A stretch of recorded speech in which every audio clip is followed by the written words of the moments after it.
안녕하세요. 오늘부터는 베드로전서 말씀을 함께 상고해 보려고 합니다. 베드로전서는 참 은혜가 있는 책입니다. 우리의 부르심에 대해 다시 한번 생각하게 해 주는 것 같습니다. 요한은 사랑의 사도라고 불리워집니다. 바울은 믿음의 사도라고 불리워지죠. 그런데 베드로는 소망의 사도라고 불리워질 만큼 베드로 전서를 통해서 소망의 메시지가 곳곳에 나타나 있는 것을 볼 수가 있습니다. 또한 베드로 전서에서는 특별한 어려움에 대해서 말씀하고 있습니다. 베드로 전서 4장 12절 말씀을 보면 불시험이 다가온다고 말씀하고 있습니다. 이것은 은유법입니다. 아주 큰 어려움이 몰려올 것을 말하고 있습니다. 독자들은 현실적으로 다른 어려움을 겪고 있습니다.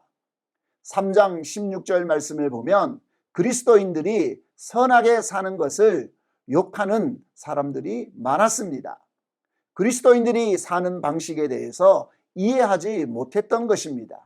그래서 그들은 오히려 그리스도인들을 욕하면서 그들에게 많은 어려움을 주고 있습니다. 그래서 베드로 사도는 언제든지 이러한 불시험이 올 것이라는 것을 말하면서 베드로 전서를 쓴 것 같습니다. 베드로 전서 독자들이 어떻게 큰 어려움을 대비하고 소망을 가지고 살아갈 것인가를 말해주고 있습니다. 우리 안에 가지고 있는 믿음의 소망함이 무엇인지를 보고자 합니다. 우리가 복음서에 나타나 있는 베드로와 그의 서신에서 보이는 베드로의 모습은 놀랄 만큼 차이가 있습니다. 마태복음 16장을 보면 주는 그리스도시요 살아계신 하나님의 아들이라고 베드로가 신앙 고백을 합니다. 그리고 난 다음에 예수님께서 십자가를 지실 것을 말씀하셨을 때 주여 그리하지 마옵소서라고 하면서 베드로가 예수님을 만류합니다. 그런데 예수님께서는 그 베드로를 책망하셨습니다. 왜냐하면 고난과 십자가를 지려고 하는 태도가 없었기 때문에 그렇습니다. 또 우리가 마태복음 26장 74절 이하나 마가복음 14장 72절이나 누가복음 22장 6절 요한복음 18장 27절 이하의 말씀을 보면 예수님이 십자가를 지시기 직전에 주님을 3번이나 부인함으로써 사람을 두려워하고 고난을 혐오하는 자신의 모습을 드러내기도 했던 사람이 베드로였습니다. 베드로는 누구보다도 예수님의 인정을 받으려 했지만 예수님께서는 늘 베드로의 생각을 뒤집어 놓으셨던 것이죠. 복음서에서 베드로는 감정이 격하고 침착성이 적으며 담대하기도 하지만 때로는 몹시 겁쟁이와 같은 모습을 보이기도 합니다. 주님을 모른다고 부인하기도 했던 베드로의 모습 속에서 비겁함을 우리가 볼 수가 있습니다. 그런데 베드로 서신을 읽어보면 베드로는 안정성이 있고 인내심이 강하며 사랑이 많고 강해진 용기에 넘쳐나는 베드로의 모습을 보게 됩니다. 이것이야말로 인간 생활을 변화시키시는 하나님의 놀라운 역사인 것입니다. 성령을 받은 이후 사도행전의 베드로의 설교만 보아도 고난을 회피하려 했던 베드로가 이제는 그리스도를 위해서 고난당하는 것을 오히려 즐거워하는 사람으로 바뀌어 있음을 보게 됩니다. 베드로전서는 사도행전 15장 이후에 기록되었습니다. 사도행전 15장에 예루살렘 공의회가 있었고 15년 이상의 시간이 경과되었을 때에 우리가 지금 베드로의 모습을 보게 됩니다. 이 베드로 전후서는 베드로 자신의 경험을 바탕으로 하기 때문에 더욱 확신에 찬 메시지를 전달해 주고 있습니다. 우리가 베드로 전서를 읽으면서 가장 중요한 핵심 단어가 무엇인 것 같습니까? 우리가 베드로전서를 읽으면서 핵심 단어들을 찾아보는 게 중요한데요. 고난이라는 단어가 17번이나 나옵니다. 하나님의 은혜를 받은 우리가 갖게 되는 기쁨과 영광에 대한 말씀도 26번이나 나옵니다. 이 편지를 처음부터 끝까지 떠받치고 있는 큰 그림은 그들의 고난입니다. 본문 안에서 너희가 고난을 당하는 것을 이상한 일 당하는 것처럼 여기지 말라고 말씀합니다. 그 고난은 예수님이 먼저 당하셨고 이 편지를 쓰고 있는 베드로가 당하였으며 예수님을 믿는 형제들도 당하고 있다고 합니다. 그렇기 때문에 너희도 고난당하는 것을 이상히 여기지 말라고 말씀하고 계신 거죠. 그러면서 이 베드로 전서 안에는 생활 방식에 대한 선한 행실에 대한 말씀도 많이 나와 있고 성령 또는 신령한을 의미하는 단어도 8번이나 나옵니다. 하나님의 뜻이나 선택, 구원, 소망, 인내와 같은 단어들도 반복적으로 나타나는 것을 볼 수가 있습니다. 우리가 히브리서 12장 2절 말씀을 읽어보면 믿음의 주요 또 온전케 하신 이인 예수를 바라보자. 저는 우리 앞에 있는 즐거움을 위하여 십자가를 참으사 부끄러움을 개의치 아니하시더니 하나님 보좌 우편에 앉으셨느니라. 우리의 현실에서는 온전한 믿음의 삶을 살아가기 위해서 예수님을 바라보라고 합니다. 예수님이 이 세상에서 고난당하시는 것을 부끄러워하지 않으셨다고 합니다. 그래서 지금 예수님은 하나님 보좌 우편에 앉아 계십니다. 성도들이 땅에 살면서 어려움을 겪고 있지만 우리들의 믿음을 온전케 하시는 주님이 계신다는 것을 우리는 기억해야 합니다. 그리스도인들이 그 당시에 시험을 당하고 있었고 그들은 그 시험의 참된 의미를 잘 알지를 못했습니다. 그런데 이들에게 베드로는 시련으로부터 돌이켜 그들을 기다리고 있는 미래의 영광을 보게 합니다. 또한 그리스도의 본을 우러러보게 합니다. 그에 따르는 큰 상급을 바라보게 합니다. 히브리서는 베드로전서와 배경이 비슷합니다. 히브리서는 실제 고난 때문에 배교하는 사람들이 있었습니다. 그렇기 때문에 동일한 관점에서 볼 수 있는 책이 바로 히브리서와 베드로전서입니다. 히브리서에서는 믿음이라는 단어를 아주 많이 반복하고 있는데 이 믿음에 흔들리지 않고 견고하게 서 있도록 건면하기 위해서입니다. 또한 맞물려 있는 것은 고난 이후에 주어질 하나님의 은혜와 영광입니다. 중요한 반복 단어를 살펴볼 때에 서신서 안에서 소망에 관련된 말들이 반복되는 것을 우리가 보았습니다. 반면에 어려움을 주는 고난이라는 단어도 굉장히 많이 나옵니다. 어려운 상황을 추정해 볼 수 있는 것이죠. 그래서 베드로전서는 그 고난에 대해 어떻게 반응해야 할 것인지를 계속적으로 말씀하고 있습니다. 주님이 다시 나타나심을 보여주실 때까지 그 복된 소망, 주님이 다시 오실 것에 대한 소망은 그리스도인의 삶에 엄청난 영향을 미치게 됩니다. 그분의 영광을 보게 하고 그 그리스도의 본을 우러러보게 함으로 그에 따르는 큰 상급을 바라볼 수 있게 합니다. 베드로전서를 보면 전반부에 산 소망을 하늘에 두고 있는 것에 초점을 두고 있습니다. 우리가 베드로전서를 크게 세 부분으로 나누어 볼 수 있는데요. 첫 번째 부분은 우리의 소망을 하늘에 하나님께 두는 것입니다. 그리고 두 번째는 땅에서 겪는 어려움에서 믿음으로 이겨낼 것을 말하고 있습니다. 그리고 세 번째는 그 어려움보다 더 큰 어려움이 다가오고 있다는 것을 말하고 있습니다. 그래서 더 큰 고난을 어떻게 이겨내야 할 것인지 격려하면서 큰 관점에서 우리가 베드로전서를 바라보아야 합니다.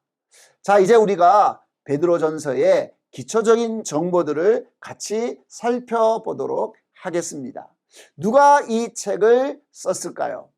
저자의 문제를 우리가 생각해 보고 싶은데요. 1장 1절에 예수 그리스도의 사도 베드로는, 자, 여기 사도 베드로가 썼다고 명시하고 있습니다. 5장 1절에는 나는 함께 장로된 자요 그리스도의 고난의 증인이요 라고 자신을 소개합니다. 예수 그리스도와 함께 고난에 동참했던 자이고 예수님의 십자가를 직접 본 사람입니다. 저자는 장로의 직을 가지고 있으며 그리스도께서 고난당하시는 것을 직접 목격한 사람입니다. 5장 2절에 양무리를 치되라고 말씀하고 있는데요. 요한복음 21장에서 예수님께서 내 양을 치라라고 베드로에게 말씀해 주셨죠. 그래서 양무리를 친다라는 말 속에서 베드로의 사명을 우리가 연상해 볼 수 있습니다. 베드로의 서신을 도와준 5장 12절에 실루아노가 언급되어지고 있습니다. 문체나 어의에 있어서 믿을 만한 사람으로 보입니다. 예루살렘 공의회에서 파송하기로 가결한 인물을 그때의 베드로가 함께 했던 것 같습니다. 마가도 언급되고 있죠. 5장 13절에 보면 내 아들 마가도 그러하니라.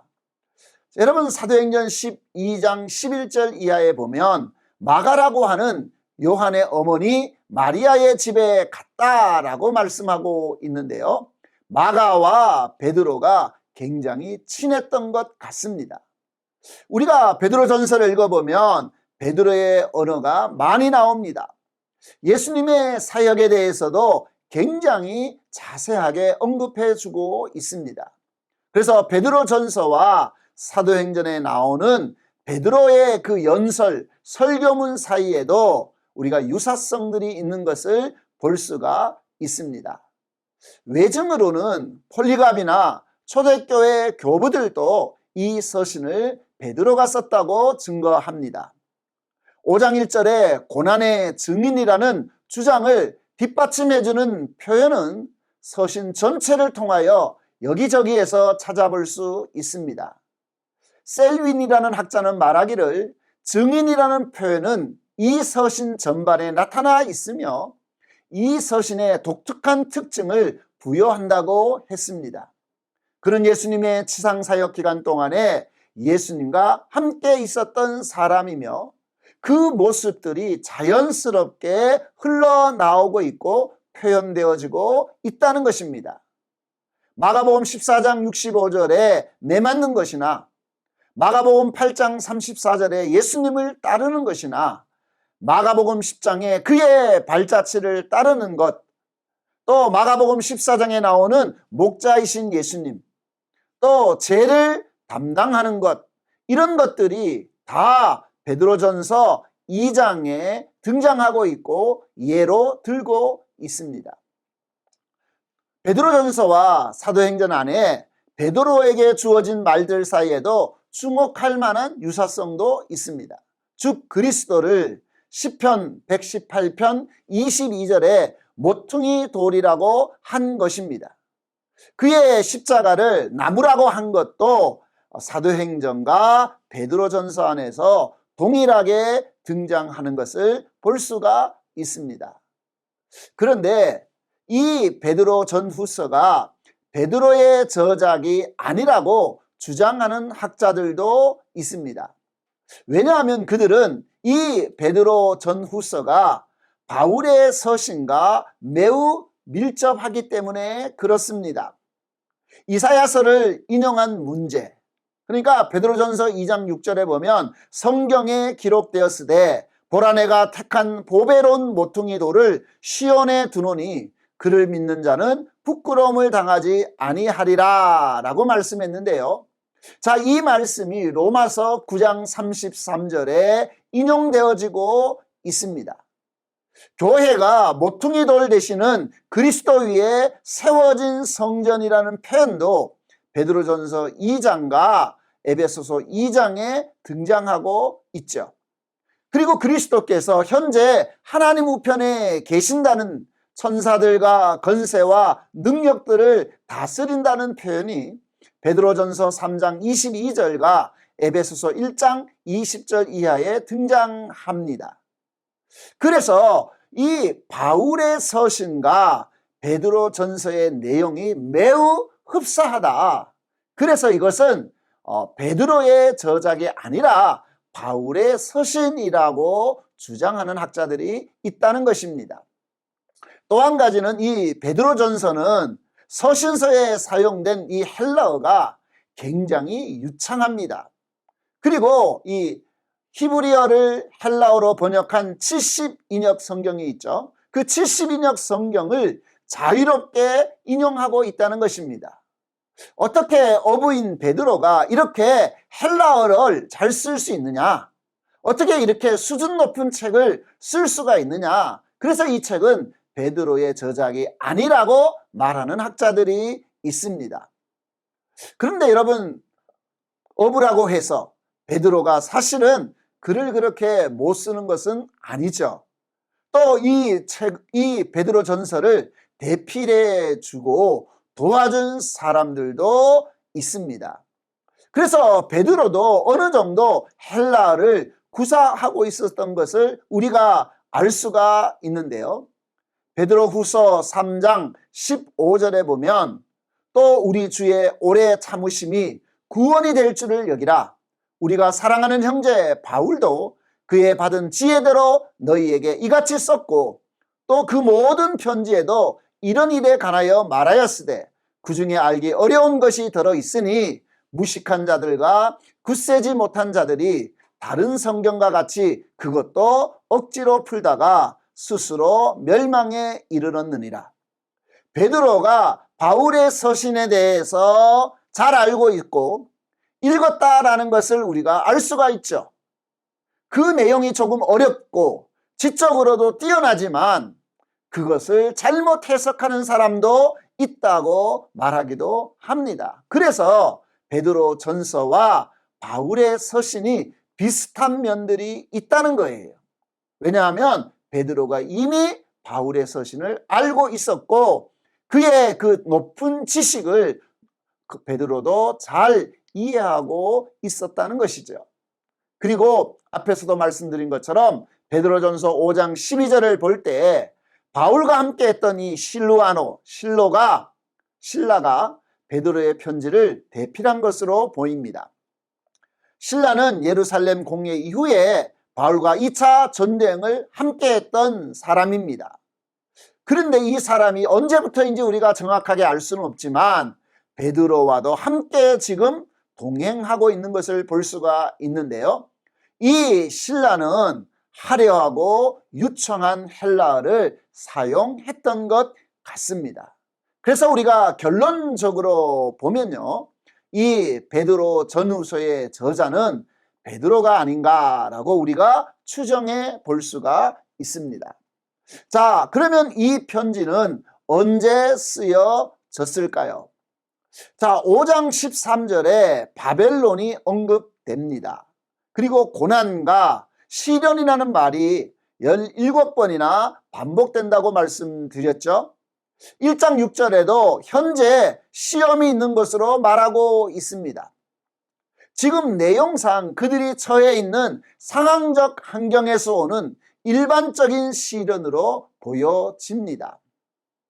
4장 12절 13절 말씀을 보면 사랑하는 자들아 너희를 연단하려고 오는 불시험을 이상한 일 당하는 것 같이 이상히 여기지 말고 오히려 너희가 그리스도의 고난에 참여하는 것으로 즐거워하라. 이는 그의 영광을 나타내실 때에 너희로 즐거워하고 기뻐하게 함이라 라고 말하고 있는데요.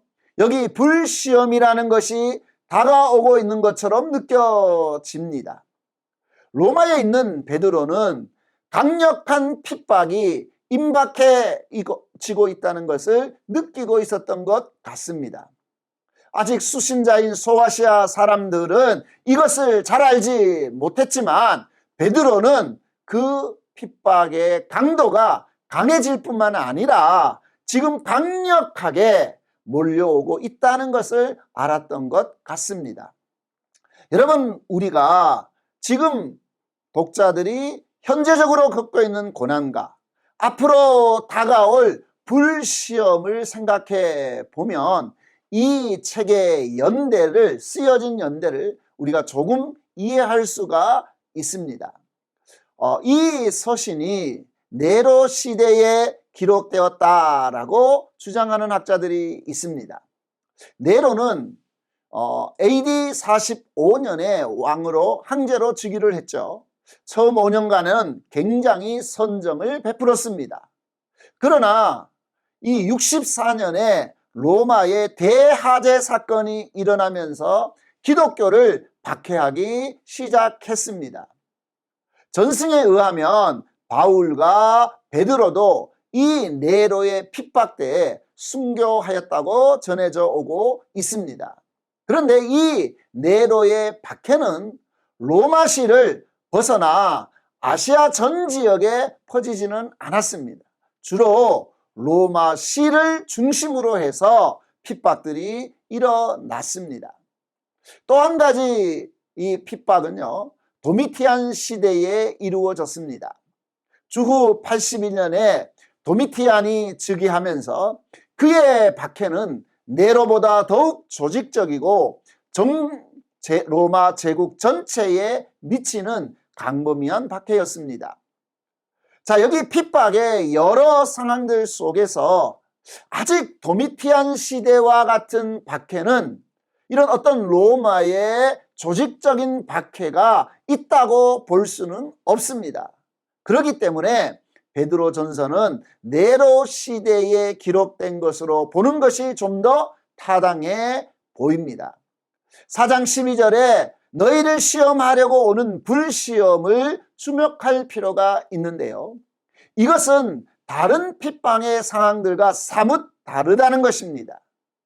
네로에 의해서 로마 하제 직후에 박해의 위기가 감지된 베드로는 목회적 마음을 가지고 지금도 어렵고 핍박이 있지만 더 큰 시험, 불시험과 같은 것이 올 것이라고 예언하고 있습니다.